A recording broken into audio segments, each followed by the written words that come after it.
Good morning from the UK. Good evening. I understand it's just gone 7 o'clock in the evening.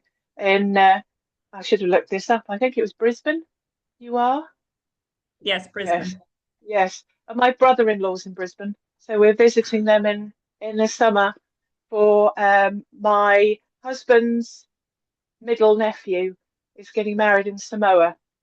So we're flying to Sydney, going to visit them in Brisbane, then going back to Sydney, going over to Samoa, going back to Sydney for the British Lions rugby, and then going up to Brisbane, and then I think coming back to Sydney and flying home. So we'll be Wow. exhausted by then. So yes, we'll see. I've never been to Australia before, and Tim hasn't either, so it'll be lovely You're visiting gonna them. love it.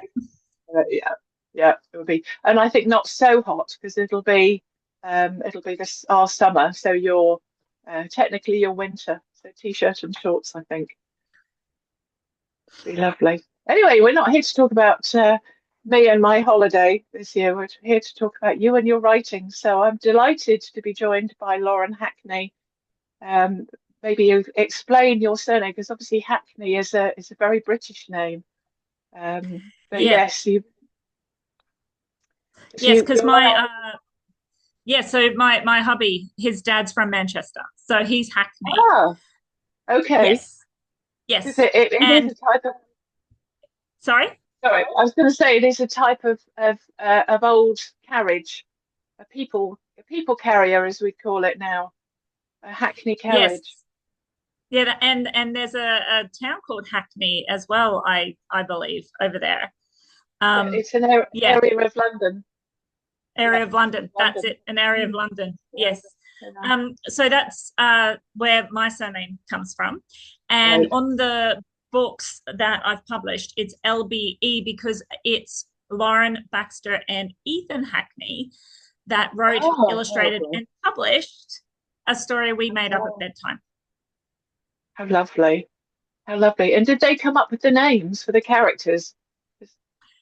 Yep, that's their names. So Oh, oh, yeah, bless. so that all started when I'd put my boys to bed of a night. So this happened when the story started when they were toddlers and babies, and my hubby would work at night time. So I'd push their beds together and lie between them. And as they grew, the story grew.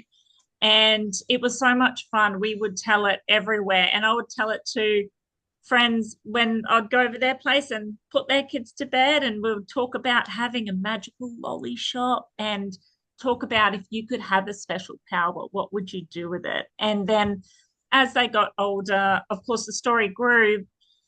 But then COVID decided to ground my aviation career, and I had no job anymore. And to sort of distract myself from losing a 16-year career, Mm. my boys and I decided, well, we can't go anywhere.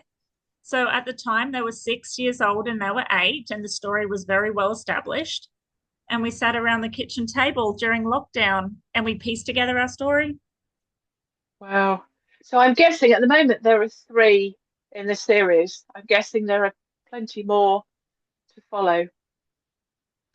Yes, Well, yes. So book one is a very quick, so it's very whimsical. It's just the boys have a lolly shop, causes lots of mischief, and the adults want it taken away. And so they fix it by giving the adults even cooler powers. Book yeah. two is the introduction of why the boys were given the magic, and book three dives into the world the magic comes from. And set in winter, I'm guessing. It's about snow. Well, Brisbane doesn't get snow. So I the did lolly wonder. shop brings, yeah, the lolly shop brings a Another little bit of magic. part, part of Yeah, the a madness. little bit of Yeah. magic to our very hot town. So we usually move on to now about you and your writing. So do you write? Obviously, this is them and their story. Do you write at all? Do you write maybe for adults, or has this inspired you to put pen to paper for you? Yes, well, I after the COVID and after publishing the lolly shop and having such a good response, I kind of thought, well, that's given me the green light now. Let's go for it. So I actually did write a story that's on Kindle, and it was based on true events that happened to my family and I. And it's called Land Angels. But the fantastic evolution of that story is I was going to put it into a novel because it is a short story, but fate had something to do with it where I ended up doing a screenwriting mentorship, and Land Angels has been put into a screenplay, and it actually got an honorable mention at the New York Script Awards recently. So I Wow. feel, yeah, so I kind of feel like for anyone out there listening to this interview, please don't think your pathway is very set in writing, because your pathway, there's so many different ways you can write and be and have things published. Absolutely. Absolutely. So we'll talk about your publishing route for these books. You're here because of the wonderful ladies and gentlemen at Daisy Lane. So how did that come about? Did you find them? Did they find you? Well, I find Daisy Lane such a very welcoming publisher to so many voices. Even if you're not published with them, they'll still give you. Well, I know that the interactions I have been they've been helpful, or they've steered me in the right direction. They also do publish authors that I look up to. So of course, naturally, I'm going to gravitate towards Daisy Lane. But no, I think with Daisy Lane, how the relationship started with me was I couldn't help but to ask some of their authors, how did you get published, and what was your experience? And it was all positive from there. And did you find, because obviously there's going to be some kind of editing, did you find they changed a little bit of the story, none of the story? Well, Daisy Lane didn't end up publishing the Lolly Shop. I Okay. did. But I have worked with the staff at Daisy Lane with other stories I have submitted, which are hopefully in the pipeline. But with Okay. The Lolly Shop has been written, illustrated, and published by myself and my boys. But yes, we did pay an editor to help us with the story. Well, that's exciting, having more books in a presumably a different series with Daisy Lane potentially. Okay. Fingers crossed. Yes, watch this space as the saying goes. So the covers, talk about your covers. Obviously the boys created them. Do Yes, they they sort of did. work half and half because they're 2 years difference in age, so they're quite close in age. How did they decide between them what would go on it, and who did one do the maybe the outlines and the other did the colouring, or were you Now it there at was the more, time? yeah, it was more because the story sort of started when they were so young. When you open up the book, it has like very simple drawings of different lollies and very simple characters. Similar to like the Wimpy Kid, black and white, easy peasy. I don't remember the ratio of who did what or how. I just remember all the fun around the dining room table.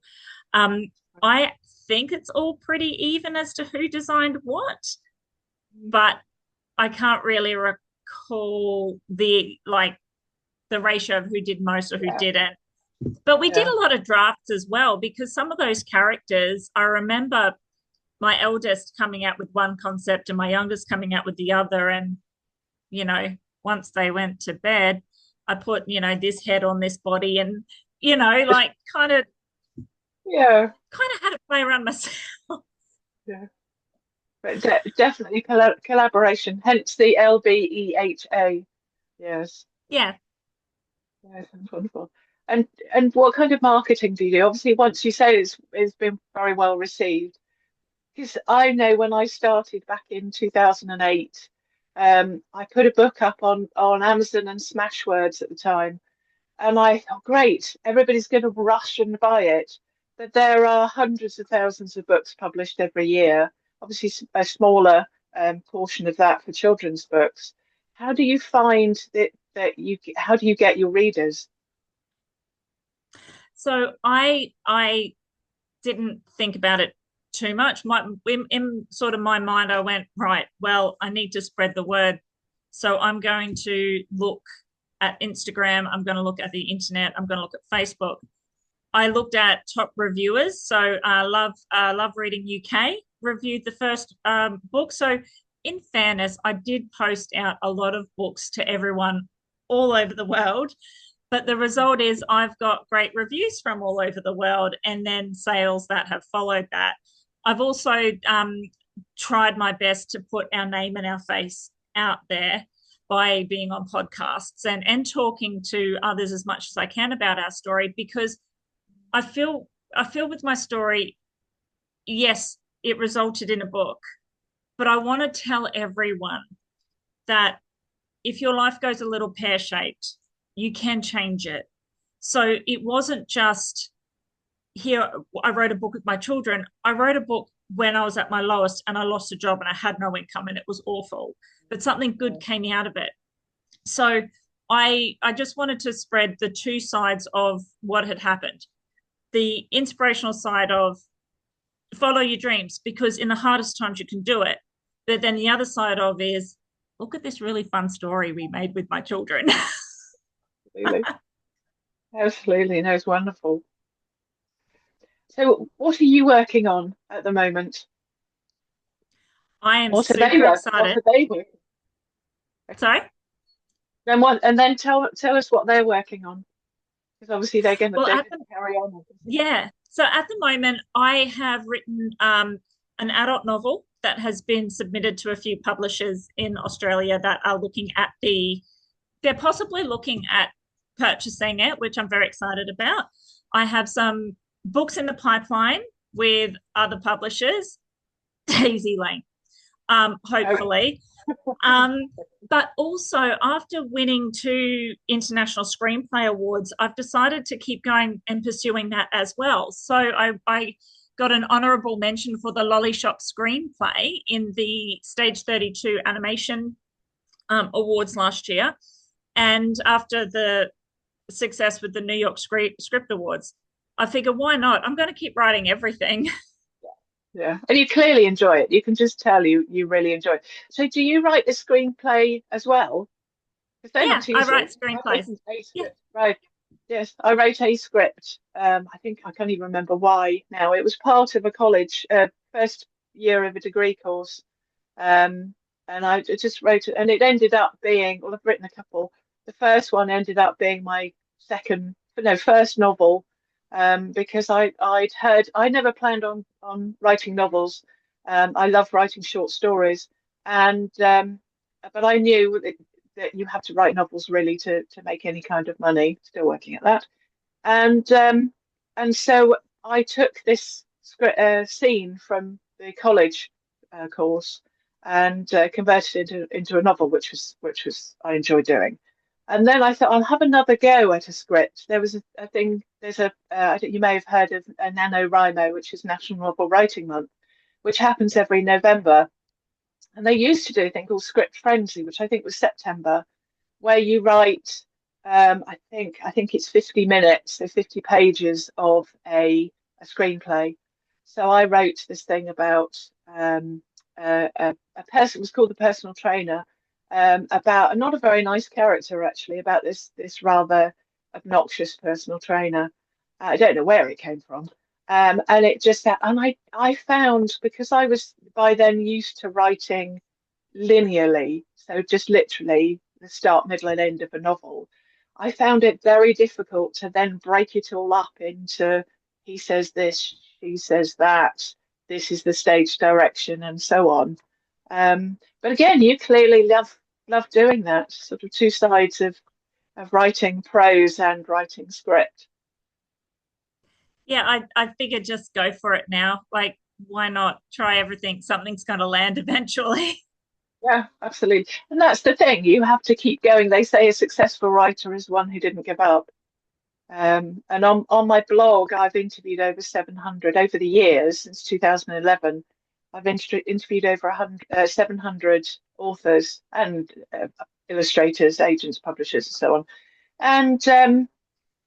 And they were since then a couple have messaged me, emailed me, and said, "Can you take my interview off because I don't write anymore?"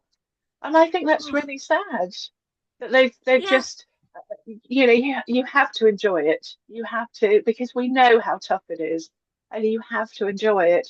And they may have just got to the stage where they don't enjoy it. They found something they enjoy. Let's put a positive spin on it, that they found something they enjoy more, let's say. oh, yeah, So I yeah, and I took off can relate to the that. I interview. think everyone Yeah. does. Everyone does get Mm. that sigh occasionally because yeah, you rely on the publishers to validate your story when really, if you've written something, as long as you're proud of it, that's really the bottom line.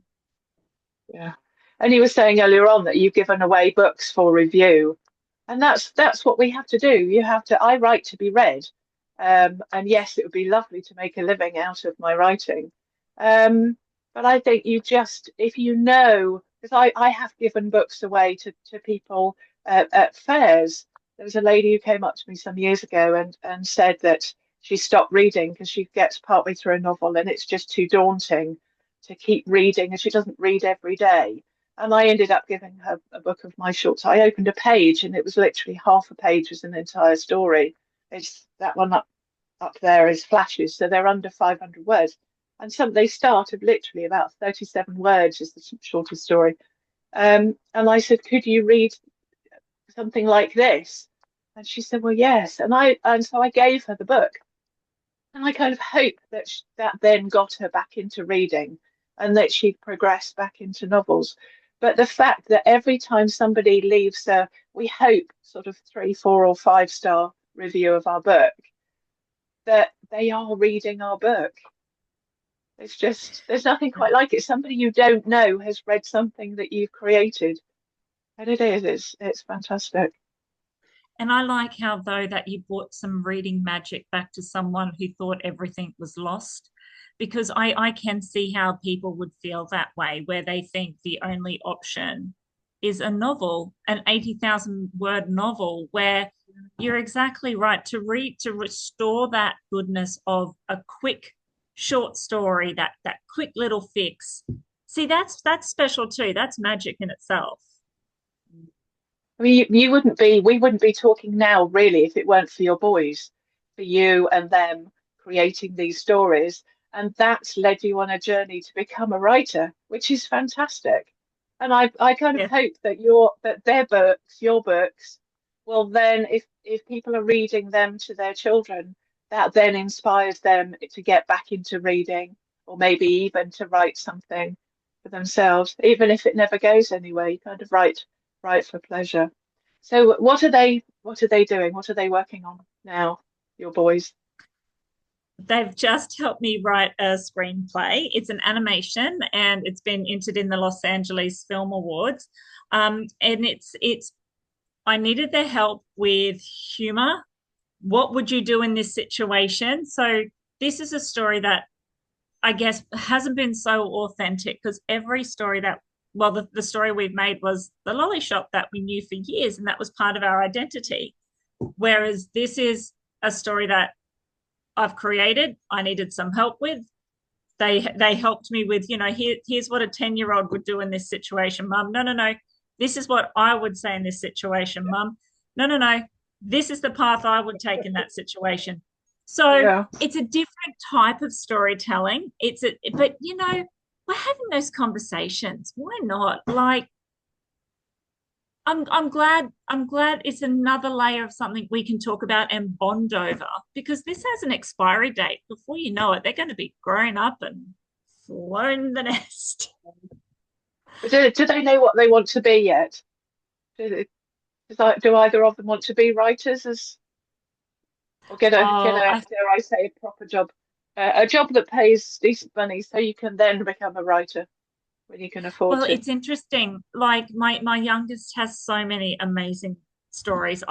And he has said to me, Mum, can you not write all of them? And I'm like, okay, fine, I won't.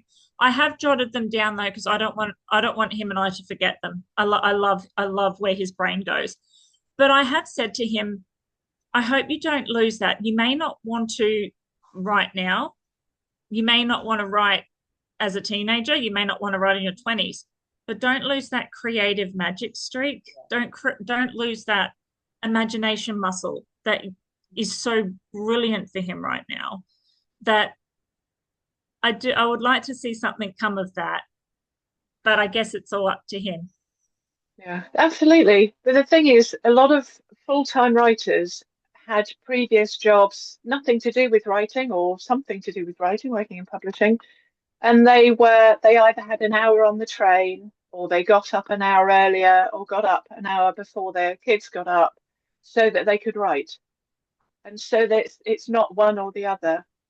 So let's hope when they're businessmen that they will be getting up at 5 o'clock and writing, scribbling, well, probably typing their opus Yeah, and not magnus. to don't lose that magic of imagination because it's Absolutely. so easy once you're an adult. Like once you're an adult, you've got bills to pay and a schedule, and you've got to be in work on time, and you've got this thing happening in 2 weeks. It's easy to forget that imagination that you had. Yeah, there's nothing quite like it. It's therapy, I think, writing. Anyway, it's been an absolute pleasure, Lauren. Thank you so much for joining me today, and we shall be back to perhaps with your co-writers to talk about your first book with an audience at some point, hopefully in the next few weeks, few months. But thank you That for would be today, wonderful. and have Thank you a so lovely. much.